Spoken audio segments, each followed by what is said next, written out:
Assalamualaikum warahmatullahi wabarakatuh. Perkenalkan nama saya Dira Rahima Zulmi, NIM 2102113042. Tujuan saya membuat video ini untuk memenuhi tugas pengantar ekonomi mengenai ekonomi makro. Kebijakan ekonomi makro adalah kebijakan pemerintah yang mengacu pada tindakan dalam mengambil keputusan di bidang ekonomi. Tujuan pemerintah menetapkan kebijakan ekonomi adalah untuk mengatasi permasalahan perekonomian. Definisi kebijakan makro ialah bentuk kebijakan yang diambil oleh pemerintah suatu negara yang pada prinsipnya bertujuan untuk menstabilkan perekonomian dan menciptakan pertumbuhan ekonomi ke arah yang positif. Tujuan kebijakan ekonomi makro dapat dibedakan menjadi 4. Yang pertama, menstabilkan kegiatan ekonomi. Yang kedua, mencapai tingkat penggunaan tenaga kerja penuh tanpa inflasi. Yang ketiga, menciptakan pertumbuhan ekonomi yang teguh. Yang keempat, kestabilan nilai tukar. Kebijakan makroekonomi dibagi menjadi dua bentuk. Yang pertama, kebijakan moneter dan kebijakan fiskal. Kebijakan moneter ialah keputusan yang diambil oleh pemerintah dalam rangka menunjang aktivitas ekonomi melalui berbagai hal yang berkaitan dengan penetapan jumlah peredaran uang di masyarakat.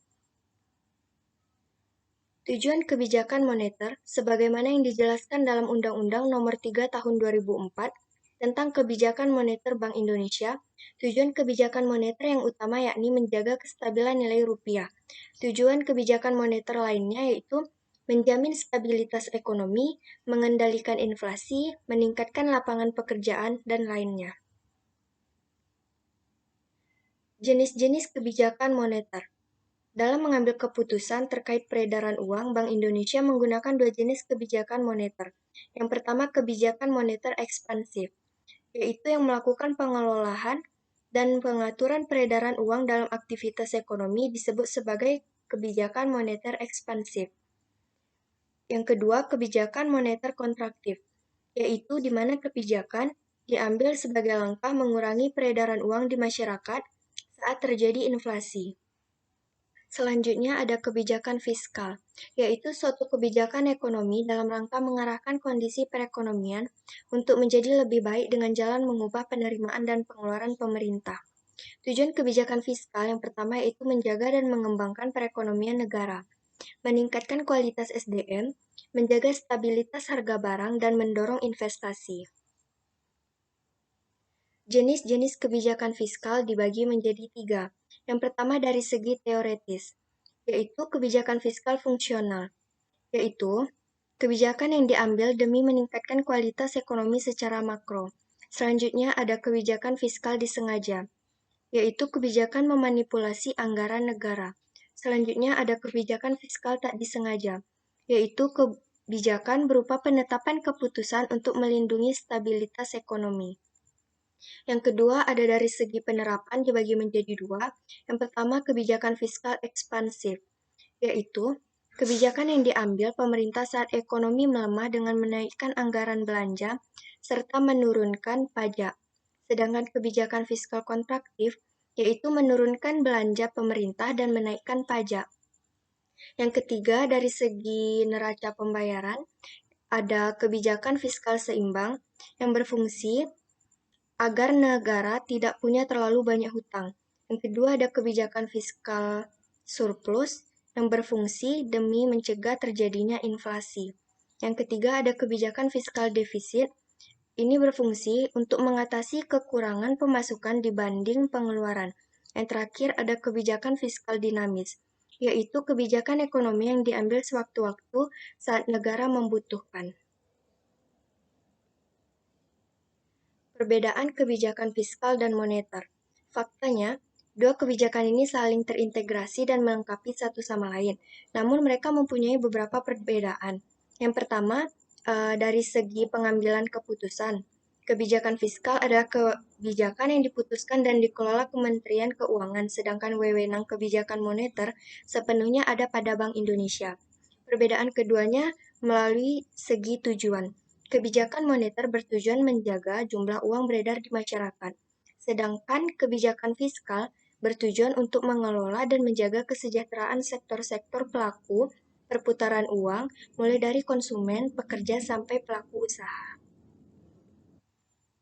Selanjutnya ada instrumen kebijakan ekonomi makro.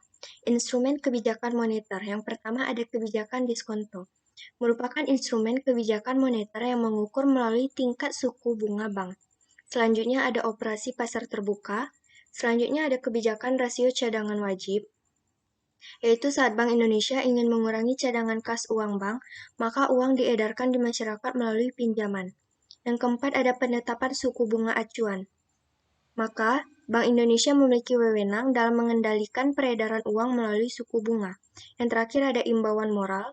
Dalam hal ini, Bank Indonesia selaku bank sentral menghimbau seluruh bank umum untuk menjalankan kebijakan penurunan atau peningkatan suku bunga pinjaman. Instrumen kebijakan fiskal yang pertama ada pajak. Demi mencapai tujuannya, pemerintah dapat memanipulasi pajak dalam bentuk pengurangan, penambahan, penundaan, sampai peniadaan. Selanjutnya ada pengeluaran belanja. Pengeluaran belanja juga bisa dikurangi atau ditambah sesuai kebutuhan. Yang ketiga ada obligasi publik atau surat utang bagi warga negara. Yang terakhir ada alokasi anggaran. Agar tujuan kebijakan fiskal berhasil, pemerintah punya wewenang memindahkan alokasi anggaran dari satu sektor ke sektor lainnya. Kebijakan ekonomi makro di Indonesia. Contoh kebijakan moneter di Indonesia. Yang pertama ada pelaksanaan kredit langsung oleh Bank Indonesia. Yang kedua ada penyediaan fasilitas overdraft. Yang ketiga ada penerbitan surat utang negara. Yang keempat ada program intervensi rupiah. Contoh kebijakan fiskal di Indonesia. Yang pertama ada tax amnesty, yaitu pembebasan pajak berupa pengurangan atau peniadaan dalam kurun waktu tertentu. Yang kedua ada subsidi BBM dan gas. Tujuan kebijakan fiskal di bidang bahan bakar ini adalah memperlancar mobilitas dan transaksi ekonomi masyarakat. Yang ketiga ada penetapan harga eceran tertinggi. Kebijakan ekonomi makro yang dilakukan Indonesia di masa pandemi. Kebijakan pemerintah pusat dalam mensiasati pandemi COVID-19, terutama aspek fiskal dan keuangan negara, Menkeu menjelaskan bahwa pemerintah memberikan stimulus fiskal untuk penanganan COVID-19 di sektor kesehatan, dukungan industri, dan program pemulihan ekonomi nasional. Program pemulihan ekonomi nasional merupakan langkah pemerintah dalam melindungi, mempertahankan, dan meningkatkan kemampuan ekonomi para pelaku usaha dari sektor real dan sektor keuangan. Perlindungan sosial yang diberikan oleh pemerintah terus ditingkatkan secara sangat meluas dan telah mencakup lebih dari 60% masyarakat Indonesia yang paling sudah mendapatkan benefit manfaat dari bantuan sosial seperti PKH, kartu sembako, dan lainnya. Selanjutnya, kebijakan ekonomi makro yang dilakukan Cina di masa pandemi. Upaya apa saja yang telah dilakukan pemerintah Cina untuk mendorong perekonomian di tengah pandemi virus corona? Dikutip dari laman Dana Moneter Internasional, di sisi kebijakan fiskal, pemerintah Cina melakukan langkah-langkah utama meliputi peningkatan kapasitas produksi untuk peralatan medis, mempercepat pencairan asuransi untuk pengangguran atau korban PHK, keringanan pajak, serta iuran jaminan sosial. Adapun di bidang moneter dan keuangan makro, Bank Sentral Cina, People Bank of China, pun memberikan dukungan melalui kebijakan moneter serta menjaga stabilitas sistem keuangan. Langkah-langkah yang dilakukan oleh Bank Sentral adalah injeksi likuiditas ke sistem keuangan, termasuk suntikan sebesar 3 triliun yuan di paruh pertama Februari 2020. Selain itu, Bank Sentral Cina juga melakukan perluasan fasilitas relending serta rediscounting sebesar 800 miliar yuan untuk mendukung produsen peralatan kesehatan, serta perusahaan manufaktur yang memproduksi kebutuhan sehari-hari sebesar 300 yuan dan UKM sebesar 300 miliar yuan. Sekian dari saya, apabila ada kesalahan saya mohon maaf. Assalamualaikum warahmatullahi wabarakatuh.